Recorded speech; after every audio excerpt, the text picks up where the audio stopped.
Sejarah telah membuktikan bahwa Islam pernah menjadi adik kuasa di bumi ini.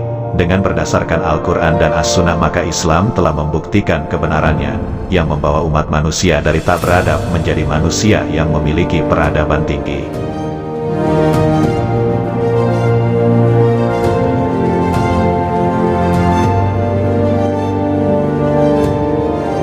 Rasulullah sebagai peletak dasar peradaban Islam telah memberikan contoh yang amat jelas antara kebenaran dan kebatilan. Rasulullah bahkan telah memberikan contoh kepemimpinan yang baik kepada segenap umat manusia.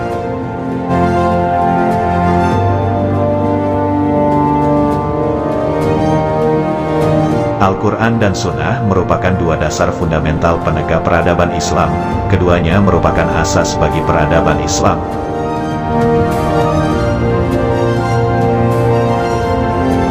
Sejarah telah membuktikan eksistensi umat Islam di masa lalu, yang telah membangun peradaban yang tidak ada duanya.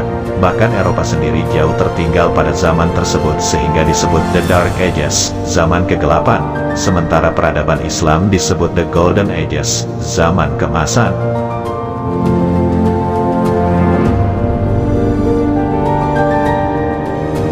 Peradaban Islam mencapai puncaknya pada dinasti Abbasiyah. Dinasti Abbasiyah merupakan dinasti yang berkuasa setelah dinasti Umayyah di Damaskus runtuh. Setelah keruntuhan dinasti Umayyah, dinasti Abbasiyah membangun peradaban Islam atas asas ilmu pengetahuan.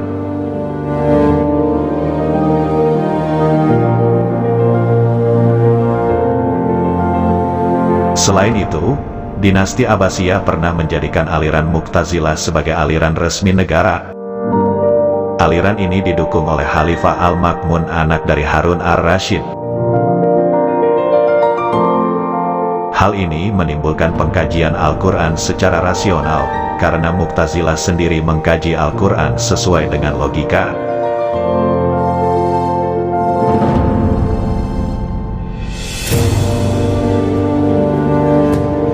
Hal ini dapat dianggap bahwa ternyata postmodernisme telah ada jauh sebelum bangsa Eropa bangkit. Jika demikian, berarti dinasti Abbasiyah memiliki peranan penting dalam perkembangan peradaban dunia. Oleh karena para ilmuwan banyak muncul pada era dinasti Abbasiyah.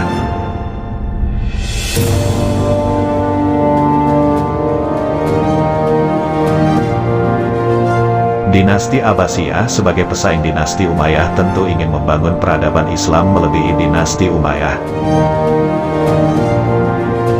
Sejarah persaingan di antara keduanya sebetulnya telah dimulai sejak dahulu kala, yakni dimulai dari persaingan Bani Hashim dan Bani Umayyah.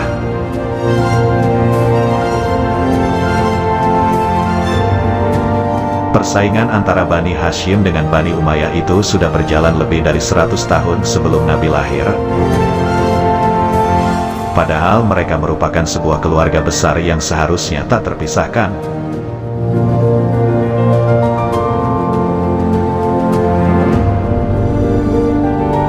Bahkan di antara keduanya terdapat hubungan pernikahan, seperti Utsman bin Affan yang menikah dengan Ruqayyah putri Rasulullah. Meskipun demikian, kedua dinasti tersebut telah membuktikan bahwa mereka mampu membangun peradaban Islam di atas persaingan di antara keduanya.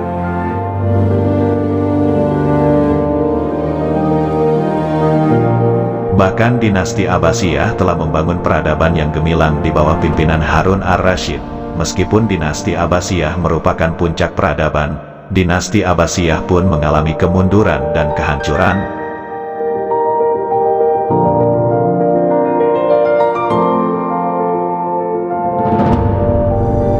Namun yang akan kita bahas kali ini adalah sosok seseorang yang memegang peranan penting dalam sejarah berdirinya Daulah Abbasiyah. Siapakah dia?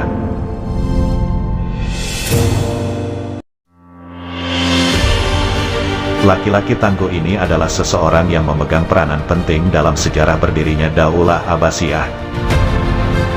Dialah pencetus ide Daulah Abbasiyah.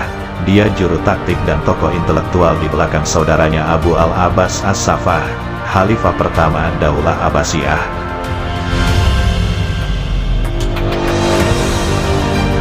Saat kekuasaan Daulah Umayyah telah masuk ke wilayah Andalusia hingga Asia Tengah, mulailah terjadi kegoncangan. Damaskus, ibu kota Daulah Umayyah, sulit memanage wilayah kekuasaannya yang begitu besar sekaligus memiliki ragam budaya yang berbeda.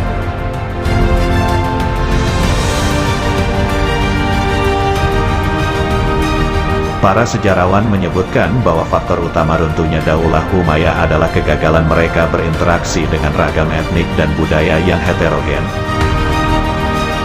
Dan di saat itu pula orang-orang Abbasiyah menyerukan perlawanan.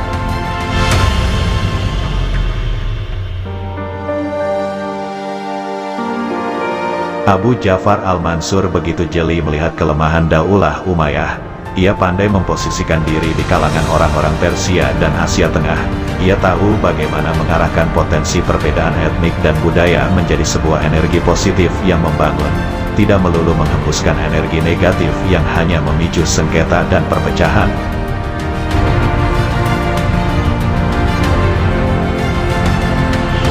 Melihat geopolitik Timur Tengah saat ini, kecerdasan Abu Ja'far al-Mansur menyatukan Persia dan Arab belum bisa ditiru oleh pemimpin-pemimpin di era modern ini.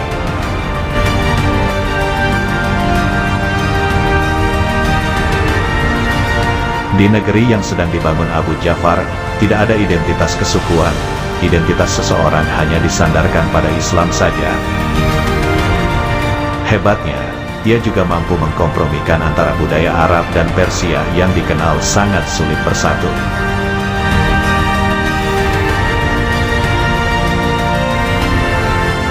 Para Khalifah Abbasiyah berikutnya mendapatkan warisan berharga berupa pondasi masyarakat yang kokoh, hingga karakter Abbasiyah ini luntur ditandai dengan munculnya dinasti Buwayhi dan Saljuk, dan akhirnya runtuh di tangan bangsa Mongol pada tahun 656 Hijriah, 1258 Masehi.